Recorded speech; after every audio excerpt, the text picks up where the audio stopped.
Hey everybody, Friday, and as you can see, Alligator Alcatraz, make America great again. As you heard, like I said in a video 3 weeks ago, that the courts, the appellate courts, need to have their say about shutting down Alligator Alcatraz. And guess what?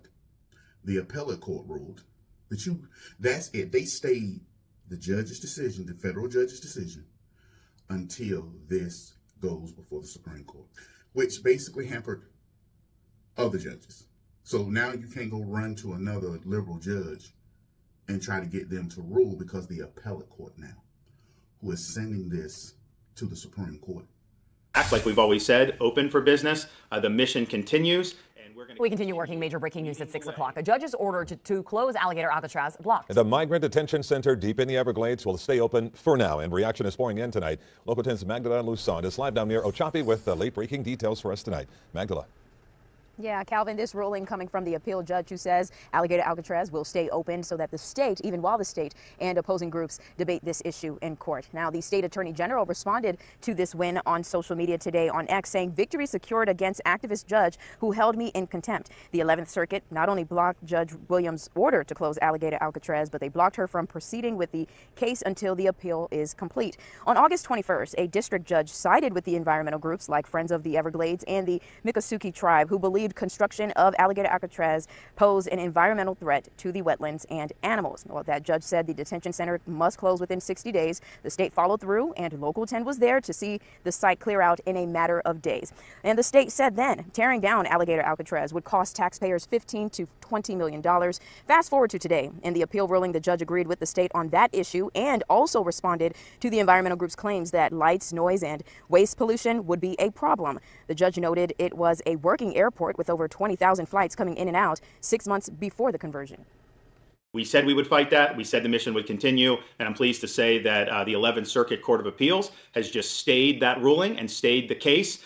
So Alligator Alcatraz is, in fact, like we've always said, open for business.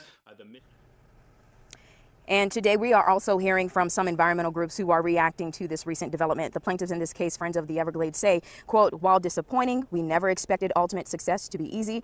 We're hopeful that the appeal of the preliminary injunction will be affirmed when it's reviewed on its merits, which has not yet occurred. Now, this is an ongoing issue with the state and some of these environmental groups. We're going to read through the appeal and bring more to you later on in our newscast starting at 9 o'clock. Because the Supreme Court is next to the appellate court.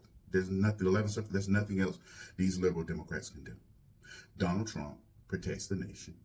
It's a significant victory. Ron DeSantis won a significant victory. Now, that's not just the height of the insanity. Yesterday, we find out when Joe Biden uttered this nonsense with him, you know, we hold these evidence up, you know the thing. We hold these truths to be self-evident. All men and women created by you know the thing. You know, we all cracked jokes and said Joe Biden old and his mind slip. No, that was all Democrats. Look at Tim Kaine, and I want you to see Ted Cruz's reaction. The notion that rights don't come from laws and don't come from the government, but come from the creator, that's what the Iranian government believes. So the statement that our rights do not come from our laws or our governments is extremely troubling. So Senator Kaine said in this hearing that he found it a radical and dangerous notion that you would say our rights came from God and not from government. I just walked into the hearing as he was saying that, and I almost fell out of my chair because that radical and dangerous notion, in his words, is literally the founding principle upon which the United States of America was created.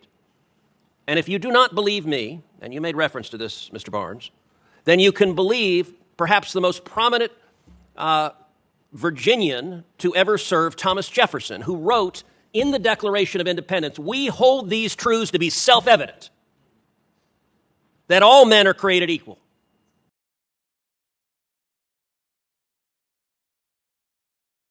And that they are endowed by their creator. Not by government, not by the Democratic National Committee, but by God. Wow.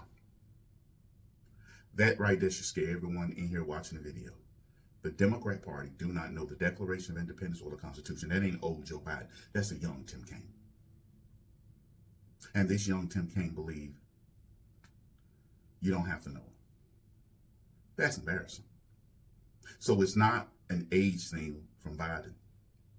This is a party thing, because the Democrat Party and the Republican Party, Democrats don't know the Constitution, don't know the Declaration of Independence. The Republican Party do.